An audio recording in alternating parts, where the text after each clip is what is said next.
তো বালিশটাও পুরো আসছে না।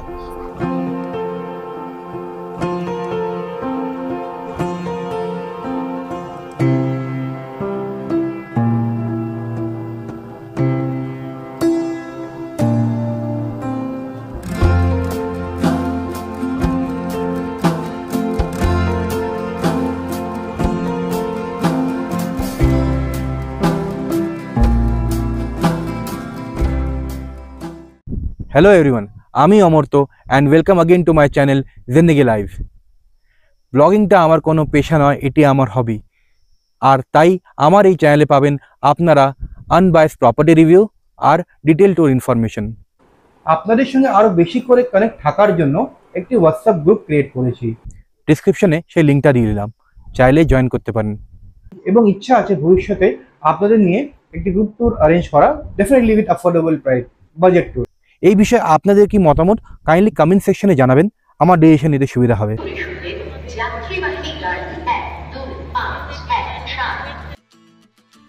29শে মার্চ 2008 আনুমানিক 16 বছর আগে গরিব রথ ট্রেনটি চালু হয়েছিল। তবে মাঝখানে বেশ কিছুটা আনুমানিক 4 বছর এই ট্রেনটি বন্ধ ছিল। তবে 21শে জুন 2024-এ আবার গরিব রথ চালু হয়েছে। আর আমি তুলে ধরার চেষ্টা করছি এই ট্রেনে আমার যাত্রার অভিজ্ঞতার কথা।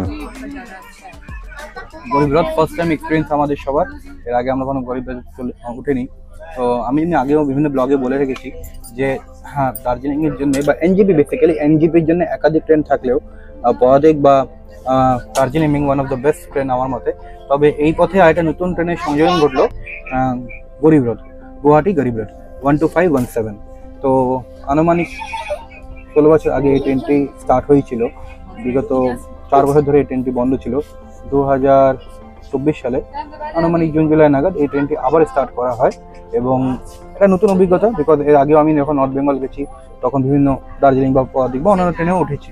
তো কম্পারেবলি এই ট্রেনটা প্রথমবার উঠলাম। আমাদের যারা উত্তরবঙ্গে ঘুরতে ভালোবাসি তাদের জন্য আবার একটি সুখবর, এবং এই ট্রেনটি চালু হওয়াতে আমরা যারা ভ্রমণ পিপাসু মানুষ আছি, যারা উত্তরবঙ্গ ঘুরতে যাই, তাদের জন্য খুব সুবিধা হয়েছে। এটা অবশ্যই বলাই বাহুল্য যে সম্পূর্ণ যাত্রাপথে ট্রেনটি নিট অ্যান্ড ক্লিন ছিল, আর সাফিসিয়েন্ট চার্জিং পয়েন্ট আছে, এবং প্রত্যেকটা সিটে আপনি লাইট ল্যাম্প পেয়ে যাবেন যেখানে আপনি বুক রিডিং করতে পারবেন। এছাড়াও প্রত্যেকটা সিটে আপনি বোতল রাখার জন্য বোতল হোল্ডার পেয়ে যাবেন। এছাড়াও ওভারঅল লুকটা কিছুটা এরকম। আর একটা কথা না বললেই নয়, এই ট্রেনের যে কমন স্পেসটা আছে সেই স্পেসটা আমার একটু কম লাগলো তুলনামূলকভাবে অন্যান্য ট্রেনের তুলনায়। সেক্ষেত্রে চলাফেরা করতে একটু অসুবিধার সম্মুখীন হতেই হয়। বাকি সব ঠিকই আছে মোটামুটি, বাট একটাই যেটা নেগেটিভ লাগছে আমার, যে এই যে সিটিং যে অ্যারেঞ্জমেন্টটা আছে, এই যে সিটিংটা একটু সাইজে একটু ছোটো। মানে আমার একটা বালিশ যদি দিই প্রপারলি, তো বালিশটাও পুরো আসছে না। তো তুমি পাওয়া দেখবে এটা অনেক, বিছনাটা বড়। তো নেগেটিভ যেটা যেরকম বললাম, মানে বিছনাটা মানে যে সাইজটা আছে বেডের সাইজটা একটু ছোটো।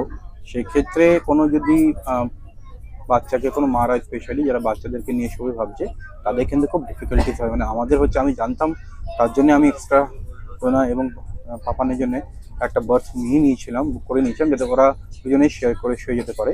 তো সেক্ষেত্রে যারা ফ্যামিলি আছে তাদের জন্য এটা বোঝার সুবিধাটা বলছি, যে দেখেই এরকম দিলাম আপনাদের, যে বেডের সাইজটা কিন্তু ছোটো। একজন অ্যাডাল্ট ব্যক্তি শুতে পারে ঠিকঠাক, কিন্তু যদি তাদের চেহারা খুব ভারী হয় তাদের পক্ষেও কিন্তু শুতে যথেষ্ট অসুবিধার সম্মুখীন হতে পারে। তো বুঝে শুনে করবেন। Otherwise as of now train কিন্তু যথেষ্ট পরিষ্কার পরিচ্ছন্ন, সেই দিকটা নিয়ে কোনো কথা হবে না।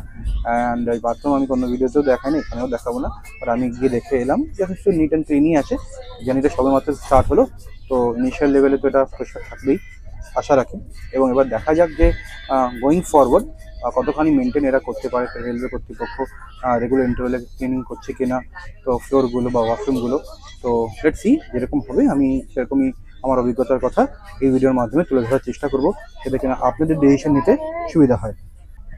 আমার কাছে, আমার মতে দার্জিলিং এবং পদাতিক কিন্তু one of the best train. বাদেও একাধিক ট্রেন আছে, তো তার সঙ্গেই একটি নতুন ট্রেনের সংযোজন ঘটেছে, সেটা হচ্ছে গুয়াহাটি গরিব রথ এক্সপ্রেস, যা কলকাতা স্টেশন থেকে ছাড়ে। এই ট্রেনটি পশ্চিমবঙ্গের রাজ্যের রাজধানী কলকাতাকে আসামের রাজধানী গুয়াহাটির সঙ্গে সংযুক্ত করে। প্রত্যেক বৃহস্পতিবার 9:40 নাগাদ এই ট্রেনটি কলকাতা স্টেশন থেকে চলে এবং নেক্সট ডে 7:45-এ এনজেপি স্টেশনে পৌঁছায়। এই ট্রেনটির ফেয়ার হচ্ছে 705 রুপিস পার পার্সন। তুলনামূলকভাবে কিন্তু পদাতিক বা দার্জিলিং মেলে অনেকটাই কম। যেহেতু এটা আমি অনলাইন টিকিট কেটেছি, সেক্ষেত্রে পেমেন্ট গেটওয়ে চার্জেস এবং সার্ভিস চার্জেস নিয়ে আমার পড়েছে 720 রুপিস পার পার্সন। এই ট্রেনটি সবকটা বগি কিন্তু 3 টায়ার এসি।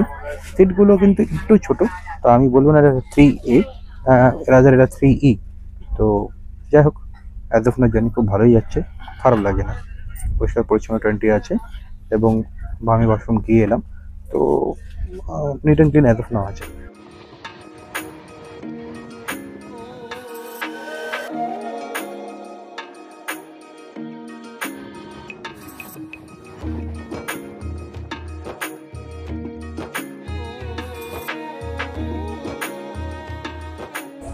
একদম ট্রেনটা কিন্তু কয়েক টাইমে আমাদের স্টপ করলো এনজেপিতে, লেট একদমই করেনি। তো ভালো লাগলো, মানে এত ট্রেন পাঞ্চুয়াল হবে সেটা আমরা এক্সপেক্ট করিনি। আমি এটাই অনুভব করলাম যে এই ট্রেনে মানে গরিবরা ম্যাক্সিমাম সব মানে 90% ক্রাউড কিন্তু সব এনজেপিতে নেমে গেল। মানে ভরে ভরে কিন্তু সব পাহাড় আসছে।